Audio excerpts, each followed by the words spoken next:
وقتی نباید ما رو توی یه سرنوشت از پیش تعیین شده حبس کنن. مثلا یه الگوریتم میگه تو 91% احتمال سکته قلبی داری. این نباید باعث بشه که دیگه هیچ بانکی بهت وام. یا مثلا یه کشیش ربات رو در نظر بگیر. از نظر فنی که خیلی ساده است. چند تا جمله رو باید تکرار کنه. اما آیا مردم این رو میپذیرن؟ احتمالاً نه. چون ما از یک کشیش انتظار برقراری ارتباط با یه وجود آگاه رو داریم. این مرز بین انجام کار است که الگوریتم به اسم کمپاس بهش حکم زندان سنگینی داد. وکیلش پرسید این الگوریتم چطور کار میکنه؟ شرکت سازنده گفت این یه راز تجاری هست و نمیتونیم بگیم. پس یعنی سلام، خیلی خوش اومدی به این ویدیو. توی این ویدیو هم به یکی دیگه از پادکست هایی که با نوتبوک علم ساختم ریاکت میدم. اگه دوست داشتی ویدیو رو لایک کن و از اون مهمتر نظرات تو برام بنویس. سلام به همگی و خیلی خوش اومدی به کانال یوتیوب AI by پارسا. امروز یه متن فوق‌العاده جالب رو می‌خوایم با هم بررسی کنیم که به نظرم مستقیم میزنه به قلب یکی از بزرگترین سوال‌ها یا شاید هم نگرانی‌های امروز ما. یعنی اینکه سرنوشت دموکراسی تو این عصر جدید، تو عصر هوش مصنوعی و این فناوری‌های عجیب و غریب قراره چی بشه؟ دقیقاً. متنی که داریم بررسیش میکنیم با یه مقایسه تاریخی خیلی تکان دهنده شروع میشه. میگه ببین ما انسان‌ها برای اینکه فقط یاد بگیریم چطور با قدرت بخار و تلگراف کنار بیایم چه هزینه‌های وحشتناکی دادیم. امپریالیسم، 2 جنگ جهانی، رژیم‌های توتالیتر. وای آره، یعنی استالینیسم، نازیسم، همشون در واقع تلاش‌های فاجعه‌آبار برای ساختن یه جامعه صنعتی بودن. دقیقاً. حالا سوالی که متن میپرسه اینه، خب هزینه یادگیری ما برای مدیریت هوش مصنوعی. اینجا شاید بگی خب بخار و تلگراف چه ربطی به مثلا این فاجعه های اون قرن داشت؟ خب ببین تا قبل از تلگراف و بخار دولت نمیتونست خیلی مقتدر باشه. اطلاعات کم سرعتش کند بود، دولت مرکزی معنای اون شکلی نداشت. اما بعد از اینکه تلفن و تلگراف و بخار اومدن، دولت‌ها تونستن یک ساختار قوی شکل بدن، یک دولت مرکزی مقتدر شکل بدن، رو همه چی نظارت بکنن، قوانین بذارن و اینجوری شد که استالینیسم و از اون طرف هیتلر و این چیزا شکل گرفتن. یا مثلا خود هیتلر خب چجوری یک تحول فناورانه توی آلمان به وجود آورد؟ به خاطر بخار بود. یعنی بر اساس انقلاب صنعتی اومد ماشین ساخت، تانک ساخت، اینا رو ساخت و همه اینا برد جهان رو به سمت یک جنگ جهانی جدید، چون چند تا دیکتاتور تازه شکل گرفت و نبرد بین فاشیسم، کمونیسم و لیبرالیسم تو اون از شکل گرفت. حالا میگه هوش مصنوعی ممکنه ما رو به چه سمت و سویی ببره. و مهندسی زیستی قراره چقدر باشه؟ و نکته کلیدی اینه که این بار با این فناوری‌های جدید و بسیار قدرتمندتر حاشیه خطای ما خیلی خیلی کمتره. عالیه. خب بیا از همین ایده شروع کنیم که فناوری جدید معمولاً به فاجعه منجر میشه. نه اینکه ذاتاً بد باشه ها، نه، بلکه چون ما خیلی طول میکشه تا یاد بگیریم چطور عاقلانه ازش استفاده کنیم. متن یه تشبیه خیلی جالبی داره. میگه ما تو امتحان استفاده درست از فناوری صنعتی تو قرن 20 یه نمره C- گرفتیم. یه C- که میلیون‌ها قربانی گرفت تا ما تازه بفهمیم فاشیسم و کمونیسم جواب درستی برای اداره جامعه صنعتی نیستند. دقیقاً. و حالا تو قرن 21 دیگه با C- قبول نمیشیم. این بار باید نمرمون A باشه، وگرنه ممکنه آخرین امتحان اون باشه. برای همین متن 4 تا تهدید اصلی رو مشخص میکنه. مثل 4 سوار آخرالزمان برای دموکراسی. اولی ظهور چیزی که بهش میگه توتالیتاریسم دیجیتال، یعنی نظارت کامل. دومی آشفتگی تو بازار کاره که ثبات اجتماعی رو از بین میبره. سومی هم که خیلی پیچیده است، این الگوریتم‌های جعبه سیاه هستن. سیستمایی که هیچ کس نمیفهمه چطور کار میکنن و نظارت دموکراتیک رو غیر ممکن میکنن. و چهارمی هرج و مرج دیجیتال، یعنی این فضای گفتگوی عمومی ما که با اطلاعات غلط و ربات‌ها کاملا مسموم شده. خب بیا بریم سراغ تهدید اول، نظارت. این به نظرم از همه ملموس‌تره. تصور کن یه دولت یا یه شرکت بزرگ بیشتر از خودت دربارت بدونه. بتونه افکار و احساساتت رو پیش بینی کنه و حتی مدیریت کنه. آیا اصلا چیزی به اسم دموکراسی یا انتخاب آزاد تو همچین دنیای دیگه معنی داره؟ این دقیقاً اون کابوسیه که متن تصویر میکنه. اما خیلی مهمه. بلافاصله میگه که فناوری جبرگرا نیست. یعنی اینطور نیست که سرنوشت ما حتما دیکتاتوری دیجیتاله. نه، ما میتونیم انتخاب کنیم و برای محافظت از خودمون 4 اصل دموکراتیک رو پیشنهاد میده که به نظرم خیلی هوشمندانه است. خب یعنی ما یه خطری داریم به نام نظارت، اما با 4 اصل میتونیم این نظارت رو به نفع خودمون، به نفع شهروند. اولیش چیه؟ اصل اول اصل خیرخواهی هست. خیرخواهی یعنی چی دقیقاً؟ یعنی هر اطلاعاتی که درباره تو جمع‌آوری میشه باید فقط برای کمک به تو و در جهت منافع تو استفاده بشه، نه برای دستکاری کردنت. یه مثال عالی میزنه: رابطت با پزشکت. تو خصوصی ترین اطلاعاتت رو در پزشکت میدی چون میدونی وظیفشه که از این اطلاعات به نفع تو استفاده کنه. حالا فکر کن پزشکت سوابق بیماریاتو رو بفروشه به شرکت‌های بیمه. این یه خیانته. وایستا ببینم. پس داری میگی رابطه ما با این غول‌های فناوری باید شبیه رابطه ما با یه پزشک باشه؟ این خیلی فکر رادیکالیه، چون مدل کسب و کار فعلیشون دقیقاً برعکسه. ما محصولیم و اطلاعات ما کالاییه که فروخته میشه. پس طبق این اصل ما باید برای خدمات پول بدیم تا مطمئن شیم اون شرکت به نفع ما کار میکنه؟ دقیقاً. این یعنی یه تغییر بنیادین تو مدل اقتصادی اینترنت. اصل دوم، این اصل خیرخواهی خب جالبه. یعنی میگه آقا این لزوما جمع‌آوری اطلاعات از شما چیز بدی نیست، مگر اینکه در راستای شما باشه، در راستای منافع شما باشه. مثلا همین الان جمع‌آوری اطلاعات استفاده ما رو از شبکه‌های اجتماعی بهتر کرده. چرا؟ مثلا دیگه صفحه اول یوتیوب رو باز می‌کنی، می‌دونی آقا این ویدیویی که بهت معرفی کرده رو خوشت میاد ازش، برات مفیده، شاید خودت سرچ محاسبه کنی بهش نمی‌رسیدی. اما چیز جالبی رو میگه برای اینکه این قضیه تضمین بشه از جانب شرکت ها، باید بریم به سمت اینکه اینترنت بره به سمت پولی شدن. یعنی چی؟ یعنی ما الان از یوتیوب و اینستاگرام داریم به طور رایگان استفاده میکنیم. در ازای این رایگان بودن چیه؟ خب اطلاعات میدیم بهش و ممکنه دولت ها بیان شرکت ها اطلاعات ما رو بفروشن. مثلا همین تبلیغی که یوتیوب میاره روی صفحه، خب بر مبنای اطلاعاتی که شما داره. اما اگه پولی بشه، ما میشیم مشتری، اون میشه فروشنده. هیچ فروشنده هم نمیخواد مشتریشو از دست بده، پس از اطلاعات ما حفاظت میکنه، چون اگه حفاظت نکنه ازش دیگه خرید نمیکنه. اصل تمرکز زدایی هست. یعنی هرگز نباید تمام اطلاعات یه نفر توی یه جا جمع بشه. ادغام اطلاعات پزشکی، سوابق پلیس، داده‌های بانکی، اینا همه با هم یعنی دستورالعمل ساخت یه رژیم توتالیتر.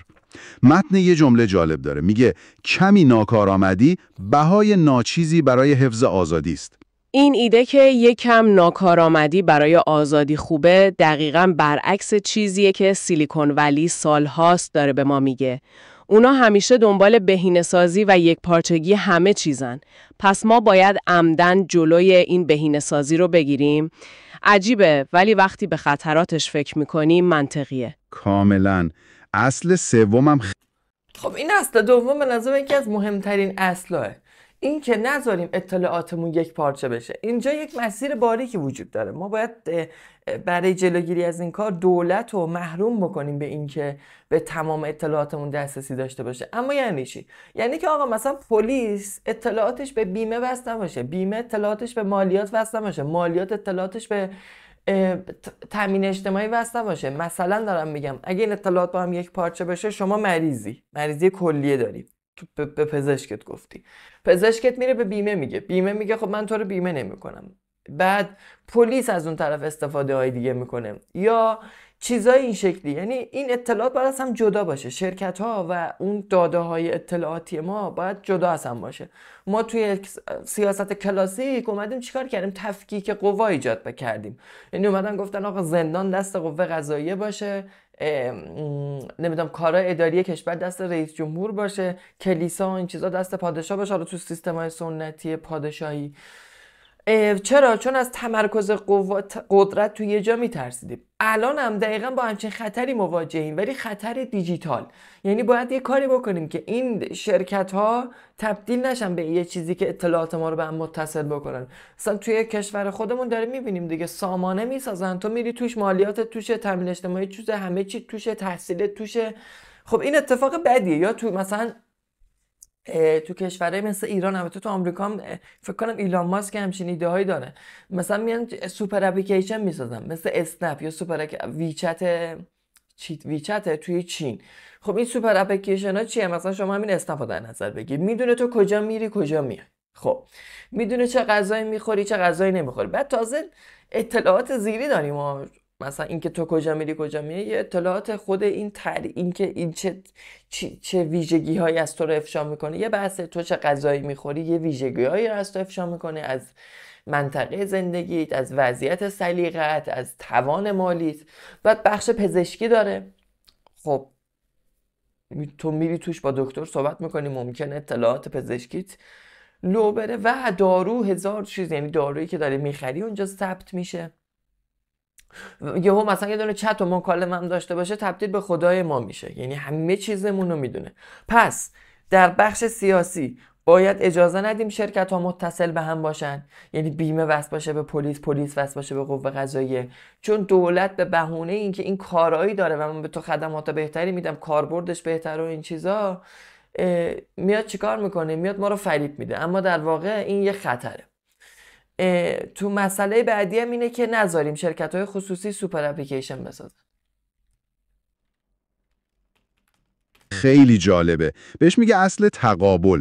میگه اگه قرار نظارت روی شهروندای عادی بیشتر بشه، باید به همون نسبت یا حتی بیشتر نظارت روی قدرتمندان هم بیشتر بشه، یعنی دولت‌ها و شرکت‌های بزرگ. جریان اطلاعات نباید فقط از پایین به بالا باشه. الگوریتم‌ها میتونن فساد مالی و فرار مالیاتی رو خیلی بهتر از روزنامه‌نگارا افشا کنن. یعنی یه جورایی هوش مصنوعی رو علیه خود قدرتمندان به کار بگیریم. این خیلی جذابه. و اصل چهارم اصل سوم هم خیلی مهمه. میگه آقا همون جوری که تو داری منو نظارت میکنی، سری ابزار جدید اومده، تو به خودت این حقو میدی منو نظارت بکنی دیگه، منم باید تو رو نظارت بکنم. مثلا توی بازار یه اصطلاحی داریم، میگن آقا اگه فروشنده اطلاعاتش بیشتر از خریدار باشه، سر خریدار کلا رفته. توی جامعه هم همینه. اگه دولت داره منو کنترل میکنه، داره نظارت میکنه، این ابزارها برای تو هم هست دیگه، تو هم باید کنترل و نظارت چی. اگه آمازون میدونه من دارم چه خریدی میکنم، چی کار میکنم، منم باید بدونم آمازون داره چی کار میکنه. یعنی چه؟ مثلا این دوربین گوشیه، این دوربین گوشی اگه از یه خشونت پلیسی هم فیلم گرفت، نباید جرمشه دیگه. تو چجوری داری دائما منو رصد میکنی؟ منم با دوربین گوشیم تو رو رصد میکنم. یا اگه اسنپ میدونه من همه چیزم چیه، چی کار میکنم، اطلاعات منو داره، منم باید اطلاعات داشته باشم. با پلیس چی کار میکنه، با چه کسایی ذی‌نفعه. و این شفافیت رو باید بچپونیم توی نهادهای بالادستی تر. یعنی اگر من شفافم برای تو هم باید شفاف باشی برای من. این اصل مهمه. اصل انعطاف پذیری هست. یعنی این سیستم‌های نظارتی نباید ما رو توی سرنوشت از پیش تعیین شده حبس کنن. مثلا یه الگوریتم میگه تو 91% احتمال سکته قلبی داری. این نباید باعث بشه که دیگه هیچ بانکی بهت وام نده. از طرف دیگه نباید هم مثل سیستم اعتبار اجتماعی چین مدام از ما بخوان که خودمون رو تغییر بدیم تا امتیازمون بره بالا. یه تعادل لازمه. خب این 4 اصل انگار 4. خب اصل چهارم هم خیلی جالبه. خب راست میگه، انسان یا اصلا بالاخره موجودیه که تغییر میکنه. اینو علمم گفته، هم تایید میکنن. موجودیه که تغییر میکنه. الگوریتما ممکنه با این تغییرات شما رو به رسمیت نشناسن. یعنی چی؟ یعنی که مثلا شما فکر کن 10 سال پیش یه آدم بدحسابی بودی، چند تا چکت برگشت خورده و تو در الگوریتم یک آدم بدحساب معرفی شدی. حالا بعد 10 سال میخوای بری یه وام مسکن بگیری، من به تو وام نمیدم. چرا؟ اینجا نها کن، تو یه آدم بدحساب بودی. یعنی باید تا آخر عمرت فقیر بمونی به خاطر اینکه 10 سال پیش یک آدم بدحساب بودی. پس یعنی چی؟ باید این که انسان تغییر میکنه به رسمیت شناخته باشه. انسان است، انسان تغییر میکنه. حتی از این جمله چیز شد. مسئله دوم اینه که الگوریتم نخواد سعی بکنه تو رو عوض بکنه به سمت اینکه یک شهروند بهتری بشی. مثلا فکر کن انسانی دیگه دوست داری آقا اصلا اشتباه زندگی بکنی، این بخشی از آزادی توئه، بخشی از هویت توئه، تو دوست داری اشتباه زندگی کنی ولو بد. نباید سرکوب در حدی باشه که ما به بهونه اینکه تو رو می‌خوایم به انسان بهتری تبدیل بکنیم اذیتت بکنیم. یعنی چی؟ مثلا فکر کن تو سیگار میکشی، گوشی هوشمندت هر روز بهت بگه سیگار نکش، نمیدونم از خدمات مترو محروم بشی برای اینکه سیگار نکشی. پس الگوریتم باید تغییر پذیری ما رو بپذیره. یک، دو اینکه من اصلا میخوام شهروند ناقصی باشم. شهروند ناقص به معنای جرم نیست تا جرم و جنایت در حق یکی دیگه. برای خودم شهروند ناقصی میخوام باشم. تا ستون برای دفاع از دموکراسی هستند. اما این فقط یه جبهه از نبرده. بریم سراغ تهدید دوم که شاید برای خیلیا ملموس‌تر باشه. آشفتگی اقتصادی. اون مثال جمهوری وایمار که اول گفتی خیلی مهمه. چطور یه دموکراسی پیشرفته فقط با رسیدن بیکاری به 25% تبدیل شد به یکی از وحشیانه ترین رژیم‌های تاریخ. این نشون میده ثبات اقتصادی چقدر برای دموکراسی حیاتیه. وقتی مردم احساس کنن سیستم دیگه براشون کار نمیکنه، خیلی راحت به دامن دیکتاتورها پناه میبرن. حالا متن یه نکته خیلی جالب میگه نگرانی اصلی تو عصر هوش مصنوعی لزوماً بیکاری انبوه نیست، بلکه آشفتگی دائمی و نیاز به یادگیری مجدد و مدامه. یعنی شغلت رو از دست نمیدی لزوماً، ولی شغلی که امروز داری 10 سال دیگه اصلاً وجود نداره و تو باید مدام خودت رو آپدیت کنی. دقیقاً. و اینجاست که متن چند تا از تصورات غلط ما رو درباره اتوماسیون به چالش میکشه. اولین تصور غلط اینه که مهارت‌های ذهنی و سطح بالا آخرین چیز. خب بازار کار آشفته میشه. خیلی راجع به این صحبت شده که هوش مصنوعی بازار کار از بین نمیبره، شغلای جدید جایگزین میکنه. خب منم که اصلا کلا موافق هوش مصنوعی. اما نکته مهمتر اینه که این آشفتگی بازار کار یعنی چی؟ یعنی که بله شغل جدید شکل میگیره، اما آیا یه آدم توی 50 سالگی که مثلا فکر کن 50 ساله شغل داشته، توی 50 سالگی میتونه وقت کنه بره چیز جدید یاد بگیره؟ یا آدما باید هر دقیقه در حال آموزش باشن، یعنی تقریبا کل عمرت باید در حال آموزش برای شغل جدید باشی. این شغل رو میری انجام میدی، یه سال دیگه نابود میشه، 2 سال دیگه نابود میشه، دوباره باید بری یه شغل جدید. و خب این یه آشفتگی رو به وجود میاره که نمیشه گفت خوبه یا بده، هنوز اون شرایط ما درک نکردیم. و از اون مهمتر اینه که یک قشری رو به وجود میاره به نام قشر بی استفاده، قشری که مشاغلشون هوش مصنوعی گرفته و اینا نتونستن برن شغل جدیدم پیدا بکنن و تقریبا یک آدم بی استفاده میشن. هایی هستن که اتوماتیک میشن، اما اتوماسیون بازی شطرنج که نماد اوج هوش انسانی بود، سالها قبل از این اتفاق افتاد که یه ربات بتونه مثل آدم ظرف بشوره. این خیلی نکته جالبیه. یعنی کارهایی که ما ناخودآگاه انجام میدیم مثل راه رفتن برای ربات‌ها فوق‌العاده پیچیده است. تصور غلط بعدی هم درباره خلاقیت هست. ما همیشه فکر می‌کنیم خلاقیت یه چیز جادویی و منحصراً انسانیه. بله، ولی متن خلاقیت رو اینطور تعریف میکنه: تشخیص الگوها و بعد شکستن هوشمندانه اون الگوها. و هوش مصنوعی داره نشون میده که تو این زمینه میتونه حتی از ما هم بهتر باشه. مثال حرکت شماره 37 تو بازی آلفاگو یه نمونه کلاسیکه. اون حرکت فقط هوشمندانه نبود، یه حرکت بیگانه بود. هیچ استاد انسانی حتی به همچین حرکتی فکرم نمیکرد.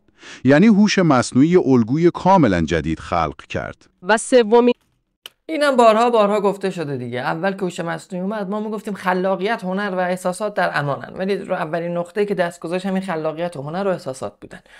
و مثالش هم داره میگه دیگه، تو وقتی دیپ مایند یه دونه مدل ساخت که بازی بکنه، بازی گو، اون شطرنج چینی رو بازی بکنه، یهو اون یه حرکتی انجام داد که خود استاد اون بازی تعجب کرد، گفت این حرکت اشتباهیه یا اصلا برای چی این حرکت رو کرد، و همون حرکت برد، یعنی باعث شد برنده شه اون ربات توی اون بازی.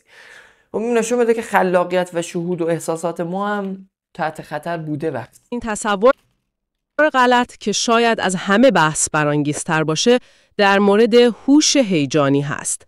ما همیشه به خودمون دلداری میدیم که خب مشاغلی که به همدلی نیاز دارن مثل رواندرمانگر یا پرستار همیشه امن هستن، چون کامپیوترها که احساس ندارن.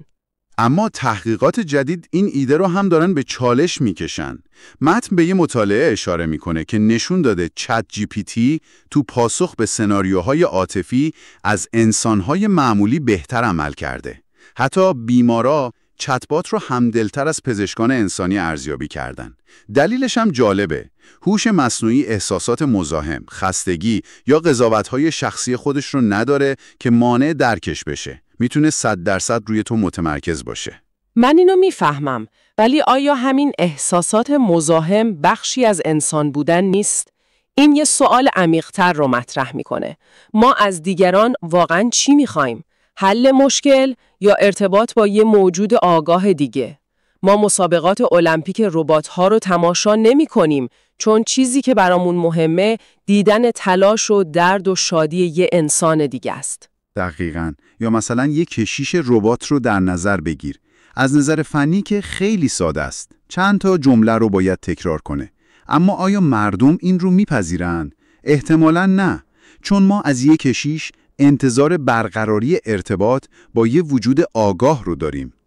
این مرز بین انجام کار و برقراری ارتباط احتمالاً خط مقدم جدید بازار کار در آینده خواهد بود.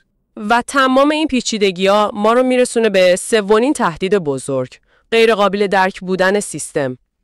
دموکراسی بر این اساس کار میکنه که ما بتونیم بفهمیم سیستم چطور کار میکنه تا روش نظارت کنیم. اما اگه تصمیم‌های حیاتی زندگی ما توسط الگوریتم‌های جعبه سیاه گرفته بشه چی؟ الگوریتمایی که حتی سازنده‌هاشون هم نمیدونن چطور کار میکنن. پرونده شخصی به اسم اریک لومیز تو آمریکا یه مثال عالی و ترسناکه. یه قاضی بر اساس ارزیابی ریسک الگوریتم به اسم کمپاس بهش حکم زندان سنگینی داد. وکیلش پرسید این الگوریتم چطور کار میکنه؟ شرکت سازنده گفت این یه راز تجاری هست و نمیتونیم بگیم. پس یعنی حتی خود قاضی هم نمیدونست چرا این الگوریتم همچین تصمیمی گرفته.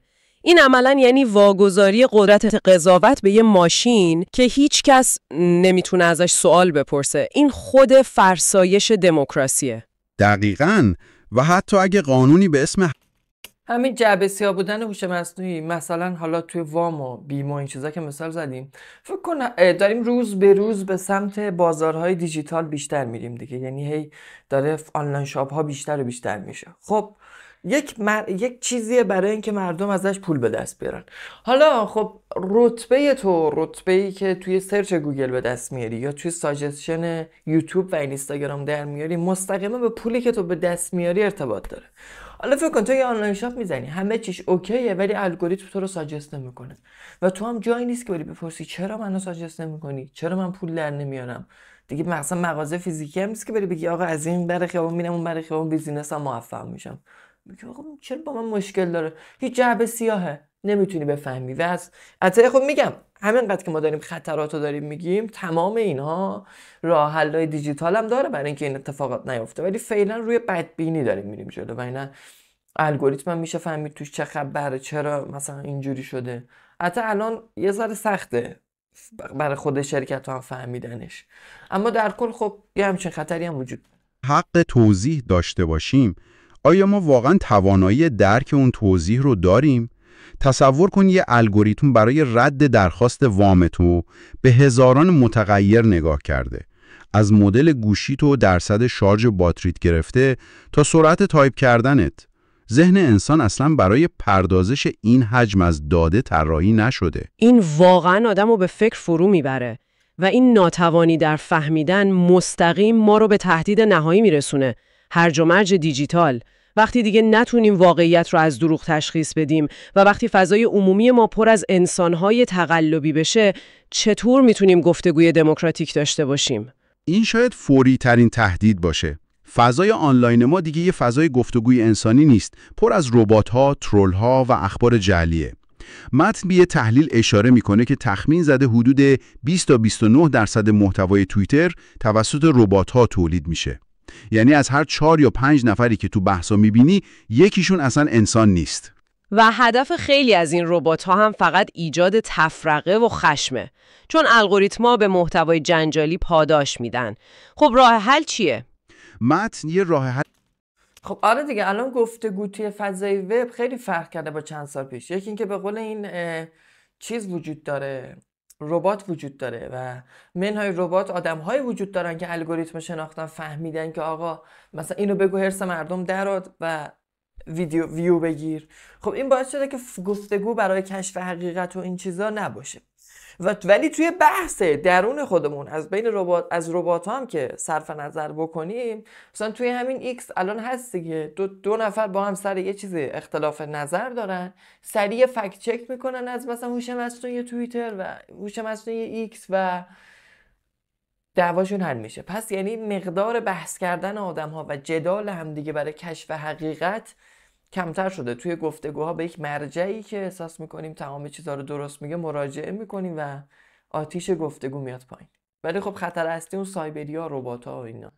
حل رادیکال رو پیشنهاد میده که از فیلسوفی به اسم دانیل دنت گرفته.